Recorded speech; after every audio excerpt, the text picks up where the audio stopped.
끝으로 너희가 주 안에서와 그 힘의 능력으로 강건하여지고 마귀의 관계를 능히 대적하기 위하여 하나님의 전신갑주를 입으라.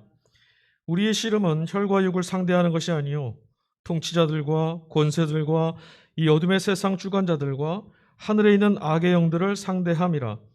그러므로 하나님의 전신갑주를 취하라. 이는 악한 날에 너희가 능히 대적하고 모든 일을 행한 후에 서기 위함이라. 그런즉 서서 진리로 너희 허리띠를 띠고 의의 호심경을 붙이고 평안의 복음이 준비한 것으로 신을 신고 모든 것 위에 믿음의 방패를 가지고 이로써 능히 악한 자의 모든 불화살을 소멸하고 구원의 투구와 성령의 검 곧 하나님의 말씀을 가지라. 아멘.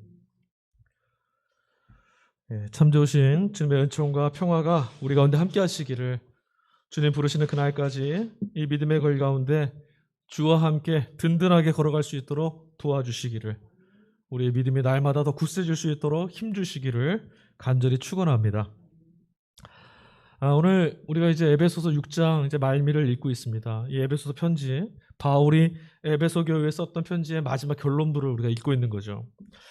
성경을 보면 특히 바울이 썼다라고 하는 이 서신서들을 읽어보면 특징이 하나 있는데, 바울의 그 글 속에 두 개의 세계가 아주 구체적이고 뚜렷하게 대립하고 있다는 거예요. 두 개의 세계, 도대체 어떤 걸까요? 하나님의 통치, 하나님이 통치하시는 나라, 즉 하나님의 나라와 종말의 날까지 한시적으로 존재하지만 여전히 위세가 대단해 보이는 사단이 지배하는 이 세계입니다. 우리가 살고 있는 시대와 세상이 공중권세 잡은 자, 즉 사단의 지배 아래 있다라고 하는 그 증거가 무엇이냐면 통치 원리, 그러니까 세상이 돌아가는 방식이 하나님의 통치 원리와는 좀 다르다는 데 있어요. 하나님의 통치 원리는 무엇이죠? 무한하신 사랑과 자비와 자유케 함과 생명을 잉태하게 하는 것, 이것이 하나님의 통치 원리인데, 공의와 정의가 흐르게 하시는 것이 하나님의 통치 원리인데, 세상이 지금 그렇게 돌아가지 않죠. 우리가 사는 세상에는 억울함이 있고 불의함이 있고 폭력이 있고 절망이 있고 빼앗고 강탈하고 고통으로 내모른, 살리는 것보다는 죽이는 데 익숙한, 그러니까 하나님 통치 원리하고는 정반대로 작동하는 세계라는 걸 알 수 있습니다. 중요한 것이 있습니다. 창세 이후로 마지막 날, 그러니까 종말의 그 마지막 날까지 하나님께서 이 세계 가운데 하나님의 마침표를 찍는 그날까지 하나님의 통치와 역사가 일어나는 길목마다 교회와 성도들의 삶과 믿음의 걸음을 파괴하고 무너뜨리는 세력과 권세가 있다는 거예요. 여러분, 우리는 가끔 이런 생각을 하게 됩니다. 왜 이렇게 힘들까? 왜 이렇게 어려울까? 왜 이렇게 내 영혼이 곤비할까? 또 알 수 없는 관계 가운데 아픔과 절망, 어려움들이 자꾸 생길 때 여러분 어떤 생각하세요? 저 사람만 없으면, 이런 일만 없으면, 내 감정에 충실해서 이렇게 생각하진 않으십니까? 이렇게 한번 생각해 보셨어요? 왜 우리가 이런 현실 속에 살고 있을까? 왜 우리가 이렇게 갈등할 수밖에 없을까? 도대체 무엇이 우리로 하여금 우리의 마음이 풍요롭지 못하고 내몰리는 것 같고 싸움과 갈등과 투쟁 가운데로 자꾸 쫓겨나는 것 같은 이런 삶을 살아야 되는가? 왜 배고픈 사람은 그렇게 많고 왜 우리는 이렇게 애쓰고 수고해도 눈물이 마르지 않는가? 한번 생각해 보십시오. 왜 그럴까? 도대체 무엇이 우리로 하여금 이렇게 열심히 수고함에도 기쁨과 평안과 행복이 우리의 손에 잡히지 않도록 밑빠진 것처럼 자꾸 우리의 그 안에서 뺏어가는 걸까? 힘이 있고 권세가 있다라는 거예요. 여러분, 하나님의 통치가 있는 세상, 즉 창조시의 에덴을 한번 생각해 보십시오. 얼마나 풍성했습니까? 하나님께서 천지를 창조하실 때 첫사람을 그곳에 두셨을 때 그 장면을 창세기 기자가 소개하는 장면 한번 생각해 보세요. 동산에 있는 모든 것들을 하나님이 풍성히 가질 수 있도록, 누릴 수 있도록 허락해 주셨어요. 근데 그것들이 지금 다 깨졌죠. 인간으로 하여금 하나님이 주시는 풍성함을 누리지 못하도록 빼앗고 가로막는 세력이 있다는 거예요. 예수님을 믿고 나서 우리 안에 하나님의 구원의 역사가 우리 안에 찾아왔음에도 불구하고 우리가 지금 살아가는 세상은 하나님의 통치에 익숙하지 않은 길로 우리를 자꾸 몰아가요. 그래서 기억해야 됩니다. 하나님이 통치하신 하나님의 나라, 예수 그리스도를 믿을 때 우리 가운데 찾아오신 그 나라가 있지만 우리가 지금 발 딛고 사는 이 세계는 여전히 하나님 통치와는 반대인, 하나님의 영광을 가리우려고 하는 사단이 지배하는 통치 원리가 작동하는 시대, 세계가 있다는 거. 우리 그것을 잘 유념하고 있어야 됩니다. 문제는 이런 세상, 이런 세계, 이런 권세가 있다는 사실에 우리가 무지하다는 거예요. 이유도 모르겠습니다. 그냥 갈등하고, 원인을 모르겠어요. 화를 내고 그냥 속상해하고 원망합니다. 그러나 우리 인간을 하나님이 주신 창조 세계를 고통과 절망으로 몰아넣고 있는 존재가 있다는 것을 깨닫게 되고 알게 되면 거기서부터는 원망하고 한탄하는 것이 아니라 하나님의 구원의 역사에 기대고 소망하고 기도하게 되죠. 여러분, C.S. 루이스라고 하는 전기 작가가 있습니다. 기독교 변증 작가이기도 하고, 여러분 뭐 많이 아실 겁니다. 책도 굉장히 인기 있는 책들도 많죠. 그 C.S. 루이스가 이런 말을 했어요. 마귀에 대해서 지나치게 관심을 갖고 예민한 것도 문제지만 마귀에 대해서 무지한 것도 사단을 돕는 일일 수 있다. 맞습니다. 그냥 뭐만 하면 귀신이, 마귀가, 사탄이 이렇게 벌벌 떠는 거, 하나님의 자녀인데 벌벌 떠는 것도 문제가 있지만 우리의 걸음걸음마다 하나님의 백성들답게 살지 못하도록 하는 넘어뜨리는 세력이 있다는 것을 모르는 것도 잘 속아서 사단의 꾀임에 넘어가서 오히려 사단의 유익을 주는 그런 어리석음을 범할 수 있다는 거예요. 그럼 우리가 잘 알아야 되는 거죠. 그렇다면 여러분, 우리는 어디쯤 있을까요? 하나님의 나라와 이 세상 권세, 공중권세 잡은 자가 지배하고 있는 그 통치의 세상을 우리가 얼마나 잘 알고 있고 얼마나 꿰뚫어 보고 있어서 속거나 넘어지거나 공격당하거나 쓰러지지 않고 잘 버티고 믿음을 지켜나가고 있는가? 속임수에 말려들지 않고 믿음 안에 듬직하게 걸어가려면 어떻게 해야겠습니까? 사단의 충동질에 넘어가지 않으려면 무엇을 믿는지, 어떻게 믿어야 하는지, 오늘 우리가 누구인지, 우리가 믿어야 될 대상은 누구이시고 우리가 경계하고 싸우고 대적해야 될 이는 누구인지를 정확히 알아야 되는 거죠. 오늘 바울이 교회에 대해서 써보냈던 그의 서신서 에베소서 이 말씀의 결론부, 오늘 6장 10절부터 읽어나갈 때 이런 일들을 우리에게 지금 가르쳐주고 있어요. 한번 읽어볼까요? 이 아마 본문을 읽다 보면 야, 바울이 정말 너무너무 중요하게 여기고 있구나 알 수 있을 겁니다. 한번 한 절 한 절 좀 찾아서 우리 읽고 말씀을 나누도록 하죠. 오늘 두 번째 단락 6장의 세 번째 단락이 시작되는 10절 말씀인데요. 이렇게 시작합니다. 끝으로라는 말은 왜 썼을까요? 지금 앞에서 1장부터 계속 써왔던 모든 편지, 이 편지의 마지막을, 마침표를 지금 딱 찍으려고 하는데 정말 중요한 게 있다는 거죠. 이 모든 것이 다 이것을 말하기 위한 거다. 이게 핵심이다. 결론이다. 이야기하는 거예요. 그 결론이 뭡니까? 자, 10절. 너희가 주 안에서와 그 힘의 능력으로 어떻게 돼야 돼요? 강건해져야 된답니다. 강건해져야 된대요. 그러니까 예수 그리스도를 믿고 하나님 자녀가 된 우리 교회, 우리 성도들 한 사람 한 사람이 어떤 존재가 돼야 되냐면 강건해지는 자들이 돼야 된다는 거예요. 힘이 없어서 이리 치면 저쪽으로 넘어지고 저쪽으로 휘둘리고 뭐 그런 사람이 아니라 바람이 불고 풍랑이 일어도 든든하게 서 있을 수 있는 반석에 집을 진 자처럼 강건하게 서 있는 것, 이게 굉장히 중요하다는 거죠. 여러분, 강건해지고의 핵심, 여기 핵심은 뭘까요? 앞에 뭐라고 말했죠? 너희가 어디 안에서예요? 주 안에서. 주 안에서 강건해지는 거고요. 또 뭐예요? 그의 힘의 능력으로. 그러니까 우리 스스로 어떤 힘을 키워내고 우리가 어떤 능력이 있어지고 이런 것이 아니라 성도의 강건함의 근거, 교회의 건강함의 근거는 어디 있습니까? 그리스도 안에 있을 때, 예수 그리스도 주시는 힘과 능력에 사로잡힐 때, 그때만 강건해질 수 있다는 거죠. 여러분 한번 생각해 보세요. 강건해지고 건강을 지키는 거 언제 해야 됩니까? 언제 해야 될까요? 아플 때? 아니요, 그땐 치료를 하는 거예요. 강건해지고 건강해지려면 그때는 언제부터 그 일을 하는 거냐면 몸이 좀 건강해졌을 때. 제가 이제 운동을 하다가 항상 그 잘못된 루틴에 빠지는데 뭐냐면 운동을 한참 하다가요, 좀 근력이 붙으면 힘이 좀 나요. 그럼 욕심을 내죠. 그래서 하루에 딱 해야 될 양이 있는데 너끈히 하는 것 같아서 계속 오바를 합니다. 그러면 어떻게 되죠? 부상을 입어요. 부상을 입으면 어떻게 해야 됩니까? 쉬어야 돼요. 치료를 잘 받아야 되고 쉬어야 됩니다. 좀 괜찮아진 것 같은데 하고 다시 운동을 시작하면 다시는 운동 못하죠. 악화되는 거예요. 그 전에 뭐 해야 돼요? 운동을 다시 하려면 재활도 해야 되고 필요한 최소한의 근력을 다시 붙여놔야 돼요. 강건해지는 건 건강할 때 지키는 거예요.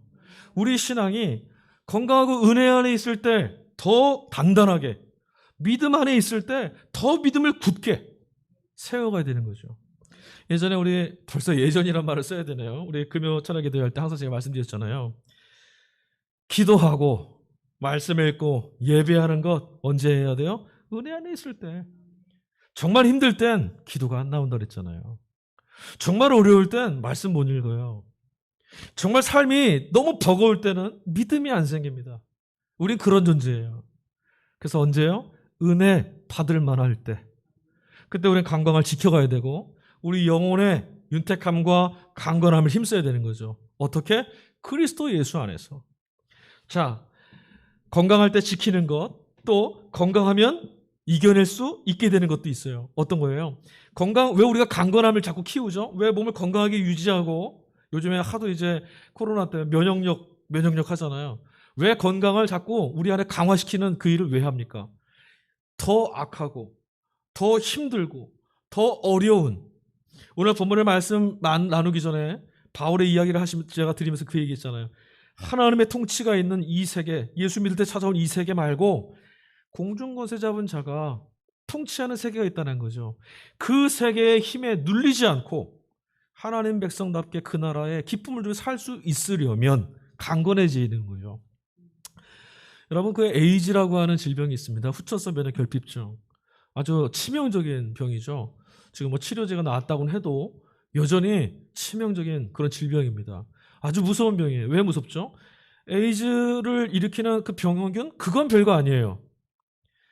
그 병원균에 감염이 되면 무슨 일이 벌어지냐면 우리 안에 면역체계가 마비되는 거죠. 고장나는 거예요. 평상시에는 아무것도 아니었던 질병인데 이 에이즈에 한번 걸려서 면역체계가 파괴되고 강건함이 무너져버리면 그 별것 아닌 병균이 들어와서 치명적인 병이 돼서 죽게 되는 거예요. 감기 바이러스 하나가 그냥 일반적인 감기 걸렸는데도 면역체계가 무너지면 폐렴으로 빠지고 그냥 그러다 죽는 거예요. 강건해져야만 이겨낼 수 있고 지킬 수 있어요. 그래서 오늘 본문에 끝으로 하면서 바울이 첫 얘기를 시작한 거죠. 강건해져야 합니다. 예수 그리스도를 믿음으로 그의 힘의 능력에 기대어서 강건해져야 됩니다. 이게 교회와 성도들이 반드시 놓치지 않고 은혜 받을 때 해야 될 일이라는 거예요. 두 번째는 뭐죠? 11절입니다. 마귀의 관계를 능히 대적하기 위해서 하나님의 전신갑주를 입어라. 아까도 말씀드렸잖아요. 마귀의 관계가 있다라는 거예요. 하나님의 교회가 하나님의 성도들이 은혜를 향해서 은혜에 힘입어 사는 것들을 가로막으려고 하는 세계가 있다는 거죠. 무너뜨리려고 하는 게 있어요. 이상해요. 참 괜찮았고 은혜 받을 거 있고 평안했고 믿음 생활 잘하고 있는데 어느 순간 뭐 하나에 확 무너질 때가 있잖아요. 우리를 그렇게 무너뜨리는 세력이 있다라는 거죠. 관계, 우리를 숙여요. 그래서 하나님의 은혜로부터 믿음이 자꾸 무너지게 만드는 이들이 있어요. 그래서 뭐예요? 그를 대적하기 위해서 하나님의 전신갑주를 입어라. 근데 여기서 재미난 표현이 있어요. 우리 그리스도인들, 우리 성도와 교회들의 정체성에 관한 문제이기도 한데 여기 지금 이 11절 말씀에 마귀의 관계를 어떻게 하기 위해서라 그랬어요? 능히 대적하기 위해서. 그러니까 마귀랑 우리랑 싸우면 어떻게 됩니까? 간신간신하게 이길 수 있다는 겁니까? 아니요. 능히 언제나 확실히 이길 수 있다는 거예요. 그게 원래 우리 정체예요. 왜요? 그리스도이신 예수님께서 이미 마귀의 모든 것을 멸하셨거든요. 그분의 은혜가 우리에 있고 그분의 자녀가 되었고 그분이 우리 안에 계시고 그분의 능력이 우리의 능력이 되었으니 마귀와의 싸움에서 반드시 능히 이김이 있어야 된다는 거죠. 여러분, 이게 있어야 돼요. 여러분, 우리 이런 말 하잖아요. 예수 믿고 나서 시험도 좀 잘 이겨나가고 뭐하고 웬만하면 피해갔으면 좋겠고 이런 좀 좋은 일도 있었으면 좋겠고 어려운 거 좀 피해가고 환난도 좀 넘어가고. 여러분, 교회의 정체성은 뭐냐면 세상의 그 무기, 마귀의 관계, 그 사탄의 폭력 앞에 우리가 도망치는 자들이 아니라 그것들이 우리에게 밀려왔을 때, 우리에게 찾아왔을 때 그들의 권세를 무력화시키는 것. 이게 우리 정체성이에요. 그러니 우리는 좀 평안하게 잘 살 수 있도록 우리를 안락한 곳으로, 아니요, 우리 그리스도는 그렇게 기도하지 않습니다. 주와 함께 걷고 있으니 능히 승리하게 해주시고 하나님의 영광을 힘입게 해주시라고. 이게 우리 기도가 되는 거죠. 여러분, 이 정체성을 꼭 기억하셔야 돼요. 사단이 아무리 권세가 있어도 이 세상을 통치하고 이 세상이 다 그 질서 안에 돌아간다고 해도 그리스도인을 만나는 순간 그 모든 것들이 힘이 아니라는 것이 드러나야 돼요. 세상에 여러분 어떻습니까? 얼마나 염려가 되고 두렵습니까? 이게 세상에 공중권세 잡은 자가 다스리는 통치 방식이에요. 두렵게 하는 것, 무섭게 하는 것, 염려하게 하는 것. 그럼 우리 어떻게 해야 되죠? 염려하게 하는 상황이 우리 앞에 다가왔을 때 무력화되게 하려면 하나님을 믿고 나가는 거죠. 누구만 할 수 있어요? 하나님 믿는 이들, 예수 그리스도를 주로 믿는 이들만 할 수 있는 거잖아요. 그러니까 성도는 이 두 가지를 하기 위해서 전신갑주를 입어야 돼요. 강건해지고 사단의 권세를 능히 대적하고 이기기 위해서. 여러분 예수님 말씀하셨어요. 볼지어다 내가 세상을 이기었다라고 말씀하셨잖아요. 우리 이 일을 해야 돼요. 세상이 다 죽겠다, 다 어렵다, 다 힘들다고 말할 때 거기서 염려에 짓눌리지 않고 거기에 두려움에 내몰리지 않는 것, 그게 승리하는 거예요. 그런 공격 무기들이 아무런 효용이 없다라는 것을 입증시키는 것, 이게 대적하는 거죠. 그래 여러분 두려워하지 마시고 염려하지 마시고 근심하지 마세요. 성경에서 말씀하시는 그대로 그 말씀을 따라가서 사는 겁니다. 그럴 때 사단이 우리에게 염려를 잔뜩 갖고 왔다가 나는 이 염려스러운 상황과 세상 안에 살고 있으나 주님이 함께 계시니 이 문제는 나와는 상관없다. 그럼 마귀가 뭘 하겠어요? 더 이상 아무것도 할 수 없는 거예요. 이게 승리하는 거죠. 자, 그러면 과연 마귀의 세력과 정체는 어떤 것인가? 도대체 무엇이 성경이 말하는 마귀와 이 사단의 권세와 그 나라일까? 자, 12절을 봅시다. 12절 말씀 읽겠습니다. 우리의 씨름은 혈과 육을 상대하는 것이 아니요 통치자들과 권세들과 이 어둠의 세상 주관자들과 하늘에 있는 악한 영들을 상대함이라. 아멘. 여기다 다 나와 있어요.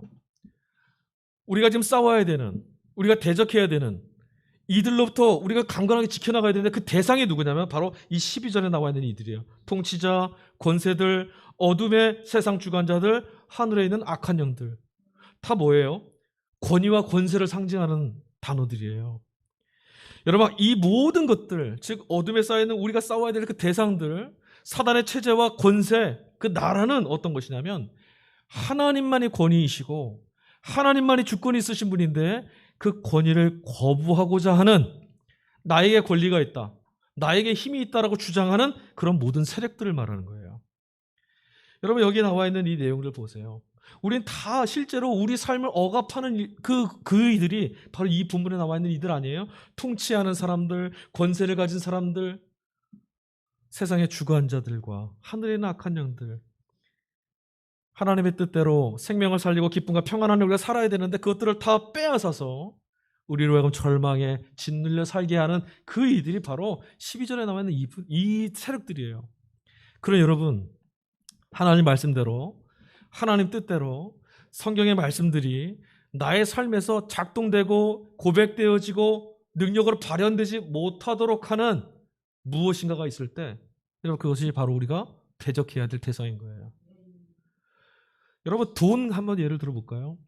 돈은요 악한 것도 아니고 선한 것도 아닙니다. 도구예요. 하나님은 우리의 인생과 삶을 풍요롭게 해주시기 위해서 우리에게 주셨던 겁니다. 근데 여러분 어떻습니까? 돈이 우리 안에서 우리의 삶에 기쁨과 평안을 빼앗아갈 때도 있죠. 이것 없으면 죽을 것 같아라고 말하는 이들이 있어요. 뭐가 그렇게 말하나요? 세상이 이렇게 얘기하죠. 너 돈 없으니 불행해. 너 지금 돈 없으니 내일 죽을 거야. 그럼 우리는 바짝 얼어붙게 돼요. 그때 뭐가 되죠? 돈이 우리가 대적해야 될 원수의 무기가 되는 거예요. 그때 그럼 우리 이 말씀을 생각하면 뭐 해야 되죠? 강건해지고 능히 대적해야 돼요. 사람이 떡으로 살 것이 아니라 하나님의 입에서 나오는 말씀으로 살 것이다. 예수님 말씀대로. 그래, 말씀하신 하나님이 계시지. 자, 13절 읽어보겠습니다. 13절에는 어떤 것이 나와 있냐면, 그렇다면 우리가 이 원수들과 이 대적들과 능히 상대해서 이기기 위해서 강건해져야 되는데 그 일들을 무엇을 위해서 그렇게 강건해져야 되고 싸워서 이겨야 되고 목적이 뭐냐는 거예요. 13절. 그러므로 하나님의 전신갑주를 취하라. 이는 악한 날에 너희가 능히 대적하고 모든 일을 행한 후에 서기 위함이라. 이 세 가지예요. 뭐 있죠? 능히 대적하고 모든 일을 행하고 서기 위해서. 언제요? 언제요? 악한 날에, 세상에 악이 가득할 때, 저 사단 마귀가 자신들의 권위와 권세가 크다고 자랑할 때, 하나님의 능력과 하나님의 영광이 다 사라진 것처럼 보이는 그렇게 말하는 세상의 때, 언제입니까? 지금 우리가 살고 있는 이 시대 아니에요? 도대체 하나님이 어디 계시느냐? 도대체 하나님의 그 구원의 역사가 어디 있느냐라고 말하는 이 시대, 바로 이때. 그런 날이 반드시 온다는 거예요. 언제나 평안하고 언제나 괜찮은 날은 없어요. 이런 날이 반드시 오기 때문에 우리가 싸워야 되고 이겨야 되는 종말의 날이 반드시 오기 때문에 하나님의 백성임이 드러나야 할 그때가 반드시 오기 때문에 그게 언제죠? 오늘이에요. 오늘. 먼 미래에 찾아올 날이 아니라 하나님의 능력 가운데 사로잡혀서 그가 구원이심을 입증하며 살아야 되는 그때, 오늘 아니겠어요? 그날이 있다는 걸 여러분 기억하셔야 돼요. 그게 오늘이라는 것. 여러분, 군인들이 평상시에 전쟁이 없을 때 평상시에 하는 게 두 가지가 있습니다. 예, 훈련하는 것하고요. 하나 하면은 이제 그 진지를 쌓고 이제 그 노동하는 이 두 가지를 하거든요. 그 군인들이 평상시 훈련을 얼마나 힘들게 하는지 몰라요. 진짜 입에서 단내가 날 정도로, 야, 이러다가 정말 몸이 고장나거나 기절하거나 죽는 거 아니야? 단내가 날 정도로 훈련을 합니다. 적도 없고요. 전쟁도 안 나 있어요. 근데 왜 그렇게 훈련을 하나요? 왜 그렇게 극한까지 몰아가면서 훈련을 하죠? 언제인지 모르지만 반드시 싸워야 될 날이 있다는 걸 알기 때문에 그래요. 언제인지 몰라요. 그러나 그날은 있어요. 언제인지는 몰라요. 그러나 내가 믿음을 써야 될 날이 다시 찾아와요. 언제인지 모릅니다. 두려움이 찾아와서 주님의 이름을 붙들고 그 이름으로 승리해야만 하는 그날이 우리에게 찾아오죠. 그래서 뭐 해야 돼요? 훈련해야 돼요. 강건해져야 되죠. 누구 안에서? 그리스도 안에서. 그가 주시는 능력 안에. 그게 뭐예요? 성도가 어디서 그렇게 강건해지고 성도가 어떻게 그리스도 안에서 주의 능력에 힘입을 수 있어요? 예배하는 것, 기도하는 것, 말씀을 읽는 것, 찬양하는 것, 감사하는 것, 다 훈련이에요. 훈련입니다. 앞서 말씀드렸지 않습니까? 적을 딱 만나는 순간에는 안 나와요. 너무너무 간단하고 너무너무 쉬운 거고 평생을 그리 살아왔는데도 적을 만나는 순간은 안 나온다는 거예요. 여러분, 그 최전방 진지에서는요, 가끔 사고가 발생하는데 이제 아군 초소에서 아군에게 총기 사고 당하는 경우들이 있어요. 그게 언제냐면 이제 암구라는 게 있습니다. 그래서 이제 밖에 다니다가 밤에 철제 근무 이제 경비 그 근무를 서고 있을 때 뭔가 나타나면 손들어 움직이면 쏜다 하고 구호를 대라고 해요. 그래서 서로 통용하고 약속된 그날에 암구를 대지 못하면 적으로 간주되는 거예요. 그리고 나서 뭐 멈춰라 서라 엎드려 말하는데 반응 안 하면 어떻게 되죠? 저항하면 죽는 거예요. 총 쏘는 거죠. 근데 실제로 간첩이 아니고 아군이 그렇게 사고를 당할 때가 있다는 거예요. 왜요? 갑자기 딱 마주쳤는데 당황하니까 말이 안 나오는 거죠. 예. 만약에 그날에 이제 암구호가 뭐 병아리다. 그런데 갑자기 생각이 안 나. 강아지. 그럼 맞는 거죠. 너무나 우습잖아요. 누가 실수를 하겠어? 합니다. 그래서 훈련하는 거예요. 실제 우리도 그래요. 우리 예수님 믿는 사람들이에요.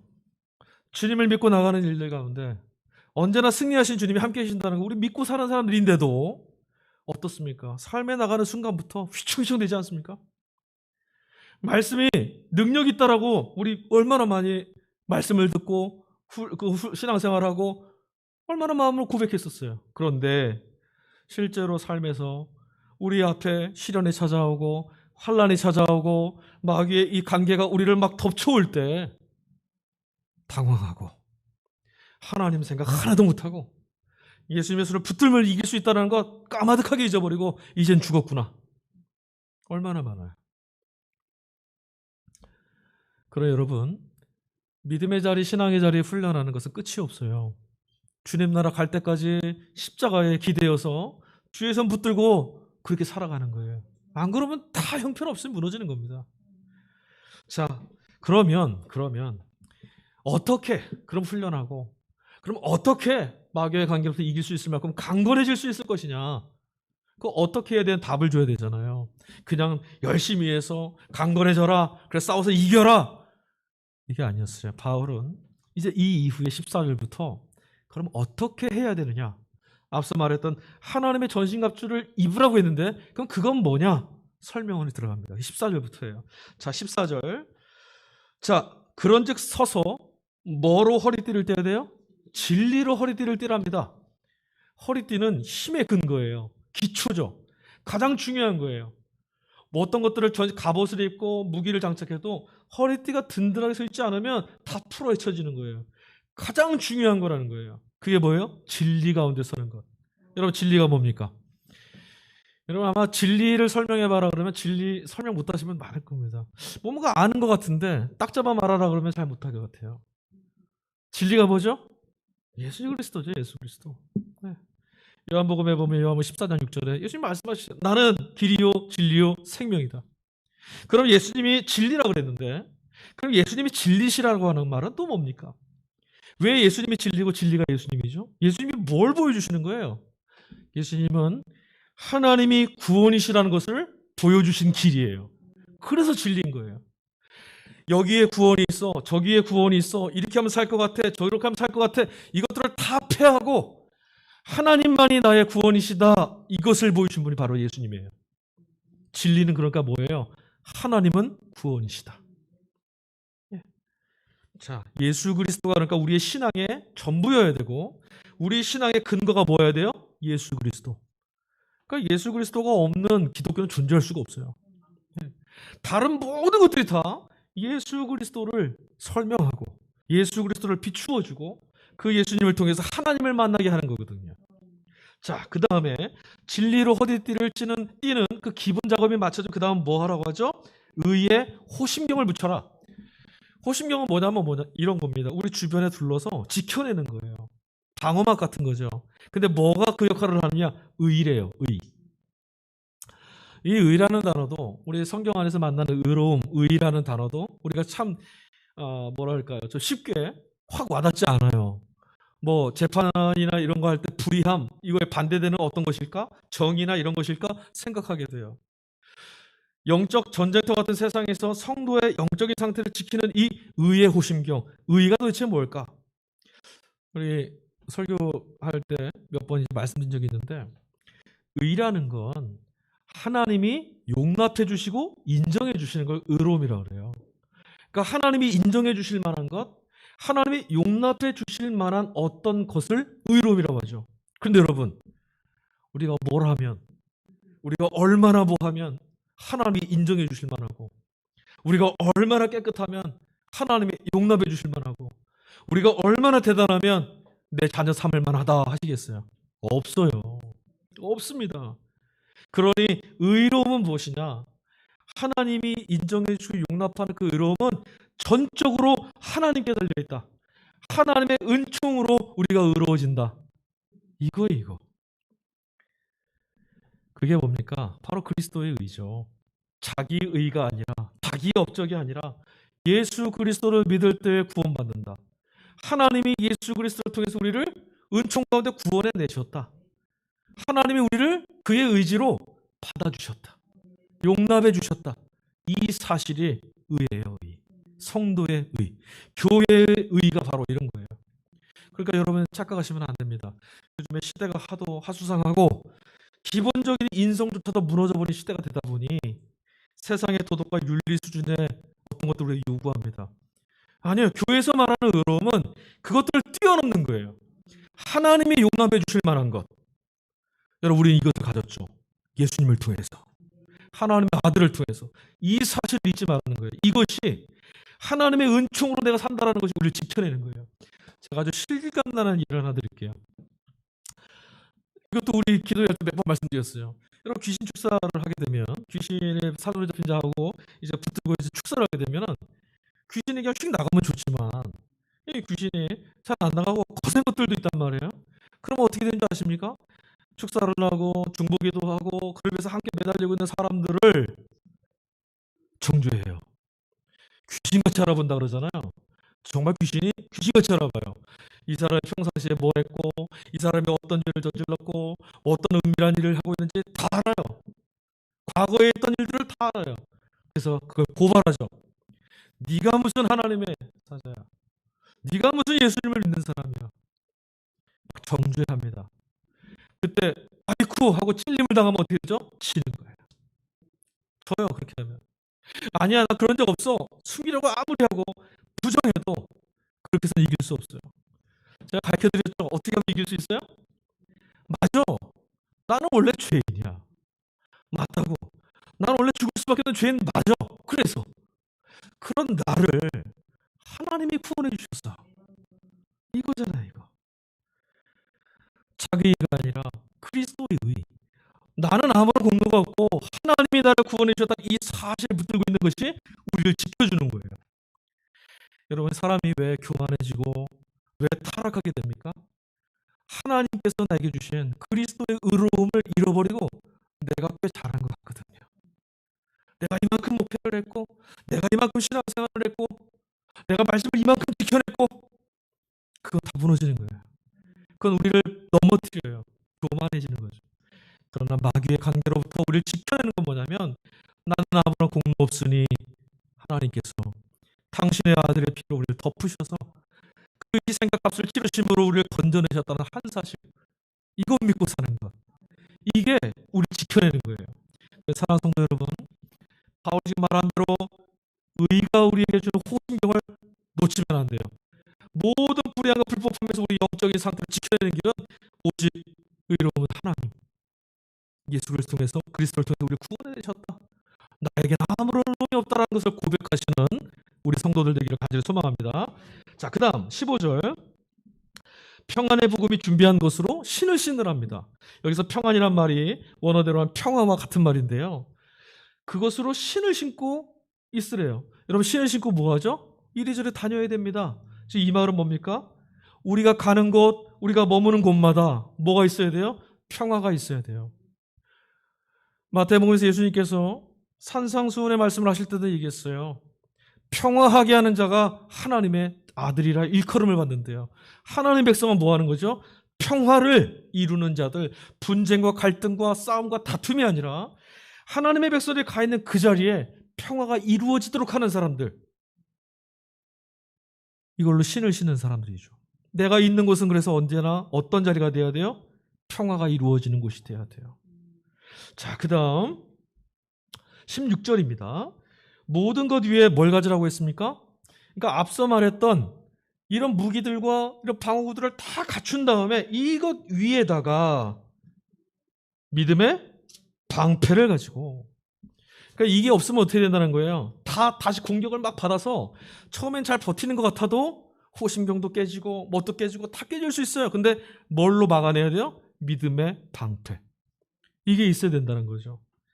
믿음의 방패를 가지고 뭐를 할 수 있습니까? 악한 자의 불화설을 소멸할 수 있다. 여러분 악한 자의 불화설이 늘 있다라는 거죠. 우리가 살 때마다 살고 있는 그 삶의 자리마다 매일매일 순간순간마다 불화살 맞으면 죽을 것 같은 다 타서 없어질 것만 같은 모든 것이 다 끝장나버릴 것 같은 것들이 늘 찾아와요. 그때마다 우리를 어떻게 지켜내야 됩니까? 그 불화살을 계속 맞고만 있게 있습니까? 여기 지금 뭐라고 말했냐면 그런 불화살들을 소멸하게 된답니다. 여러분 믿음이 바로 이겁니다. 불화살이 없어지게 만드는 게 바로 믿음이에요. 여러분 한번 생각해 보세요. 사람마다 믿음의 크기가 다 다릅니다. 그리고 사람마다 믿음을 발현해야 될 일들과 사건과 상황도 다 달라요. 어떤 사람은 돈, 어떤 사람은 명예, 어떤 사람은 건강, 어떤 사람은 어떤 상황 여러 가지 일들 속에서 믿음을 요구받게 됩니다. 그런데 여러분 생각해 보세요. 뭐 자기 자신을 돌아봐도 좋습니다. 내가 항상 넘어지는 곳에 늘 넘어지지 않습니까? 자기 자신이 약한 부분이 있어요. 꼭 거기서 넘어져요. 다른 건 정말 태산을 갖다가 넘을 수도 있을 것 같고 바다에다 막 여기다가 산을 옮길 수도 있을 것만 같은데 꼭 그 어느 자리에서 그 무엇을 경험할 때마다 직면하면 막 무너져 내립니다. 그게 뭐냐면 우리가 믿음을 써야 될 믿음의 내용인 거예요. 근데 여러분, 하나님이 이걸 책임져 주신다, 하나님이 이 모든 것의 근거시라는 걸 믿으면 이 문제가 사라집니다. 한번 제가 아주 하늘의 비극을 말씀드리는 겁니다. 내 삶에 자꾸 똑같은 문제와 아픔과 반복되는 어려움이 있다. 그럼 여러분 반드시 주님을 믿는 믿음으로 넘어가야 돼요. 이 불화살을 소멸시켜야 돼요. 안 그러면 또 당해요. 그때 뭐가 필요해요? 믿음. 주님을 믿는 믿음이 그때 필요한 거예요. 믿음은 쓰는 거예요. 바로 이때 이 문제 앞에서 믿음을 써서 이 문제가 이제 내게는 아무것도 아니다라고 건너가면 다시는 그 문제는 나를 넘어뜨리지 못합니다. 네. 저희 이제 신앙생활 하게 되면은 뭐 직분도 받고 신앙생활 하게 되면 제일 먼저 부딪히는 게 뭡니까? 신앙생활 처음 교회 와서 교회 가니까 참 좋더라. 찬양도 부르고 사람들도 참 친절하고 요새 교제를 못 하는데 참 좋은 공동체 같더라. 그런데 어느 순간 딱 신앙생활에 익숙하게 되다 보면 시험이 하나 탁 오죠. 헌금 부식을 왜 내야 되지? 근데 신앙생활 더 하다 보면 뭐예요? 뭐 11조 뭐 이런 게 나와요. 덜컹하죠. 그게 뭐죠? 왜 하는 겁니까? 여러 가지가 이유가 있지만 오늘 본문의 말씀에 입각하자면 딱 하나가 더 있어요. 물질은 우리로 하여금 아주 강력한 믿음을 도전받게 하는 대상이에요. 이것 없으면 죽을 것 같은 마음이 떠나질 않아요. 자본주의, 물질이 근거가 되는 세상으로 우리가 살고 있기 때문에 그래요. 그런데 헌금을 함으로 우리가 뭐라는 거죠? 11조를 땜으로 뭐라는 거죠? 구제를 함으로 뭐라는 거죠? 이것 없어도 하나님은 날 먹이고 입히실 수 있다는 믿음을 발현해 보는 거예요. 그 믿음을 갖고 떼어낼 수 있으면 그 다음부터는 문제가 되지 않아요. 아주 간단해요. 자, 그 다음 마지막입니다. 17절. 구원의 투구와 성령의 검 곧 하나님의 말씀을 가지라. 여기까지가 전신갑주예요. 근데 여러분, 이 본문의 내용들을 한번 잘 다시 한번 생각해 보십시오. 이 본문에 나와 있는 전신갑주의 내용들, 호심경부터 시작해서 방패, 뭐 신발, 뭐 여러 가지 다 한번 보세요. 우리 이 근거가 뭐였어요? 나 안에 있는 건가요? 내 힘인가요? 나의 무기인가요? 아닙니다. 이 모든 힘의 근거는 하나님이에요. 하나님. 기독교인은, 그리스도인들은 언제나 어디서나 모든 근거와 모든 영광과 모든 감사와 찬미의 대상은 하나님이어야 되는 거예요. 이 모든 무기들 보세요. 다. 한번 보십시오. 진리의 허리띠. 진리가 예수 그리스도이신데, 의로움 하나님이 주시는 것인데, 평안의 복음 누구 때문에 우리가 평안할 수 있어요? 예? 모든 것 믿음의 방패 누굴 믿는데요? 하나님. 예수님은 이것을 우리에게 보여주셨어요. 이 모든 걸 다 하셨어요. 십자가를 그래서 넘어가신 거죠. 자, 근거가 내 힘이 아니라 사단의 모든 계기로부터 이길 수 있는 전신갑주가 나에게서 근거가 있는 것이 아니라 하나님께 있다는 한 사실, 여러분 꼭 기억하셔야 돼요. 그리고 두 번째 더 중요한 것이 있어요. 여기 나와 있는 전신갑주, 그리스도 안에서 마지막 날까지 온전히 행하고 서 있을 수 있도록 하기 위해서 우리가 주셨던 이 모든 것들, 근데 여러분 이것들은 가만히 있다고 주어지는 게 아니에요. 하나님이 이 모든 것들을 마련하셨고 당신의 아들 예수 그리스도를 통하여 십자가의 공로로 이 모든 걸 준비하셨지만 가만히 있어도 이것들이 우리 안에 막 주어져서 막 채워지고 싸워서 이기는 게 아니라는 거죠. 뭔 말입니까? 우리의 의지적인 선택과 결단이 필요하다는 거예요. 제가 앞서 믿음의 방패 얘기할 때 그 말씀 드렸어요. 믿음을 쓰는 거다. 평화의 신을 신는 것, 평화의 신이 여기 있어도 신는 건 내가 신어야 돼요. 맞습니다, 주님. 내가 거하는 곳에 주님의 평화가 임하도록 내가 이 신을 신겠습니다. 의로움, 맞습니다. 주님이 나의 모든 의로움의 근거이십니다라고 고백해드리는 의지적 결단이 있어야 돼요. 세상의 주관자는 우리의 본성을 가지고 이것을 거스르게 만들거든요. 내가 인정받고 싶고, 환난을 피하고 싶고, 내가 잘해내고 싶고, 이런 일도 우리 안에 막 일어나죠. 그래서 뭘 선택해야 돼요? 하나님이 우리에게 주신 이 믿음의 전신갑주, 의로움의 전신갑주, 구원의 전신갑주, 마귀의 관계와 싸워 이기게 하는 전신갑주를 선택하고 주신 것들을 힘입어 살아가려고 하는 의지적인 결단이 필요하다는 거예요. 여러분, 믿음은, 신앙생활은 애쓰고 수고함으로 가는 겁니다. 예수 그리스도께서 피 흘림으로 만들어 놓으신 길이에요. 좁은 길을 가는 거죠. 그냥 남들처럼 울룰룰랄라 가는 게 아니라 선택하면서 가는 거예요. 하나님의 나를 위해서 살려내시기 위해서 주신 길이니 내가 이 길을 걷겠습니다. 주님을 따라가겠습니다. 이런 의지적 선택이 우리 가운데 있을 때 오늘 바울이 말했던 것처럼 마지막 날 마귀의 모든 계계를 이겨서 하나님께 영광 돌리는 교회, 그리스도께 찬미를 올려드리고 그분이 구원이심을 입증하는 교회가 될 줄로 믿습니다. 이런 신앙생활을 우리 모두 할 수 있기를, 이런 걸음을 걸어갈 수 있기를, 예수 그리스도를 통해서 하나님께서 이 모든 걸 우리에게 주셨으니 능히 이기는 우리 교회가 되기를, 우리 성도들의 2021년 한 해가 되기를 주 예수 그리스도의 이름으로 간절히 축원드립니다. 아멘.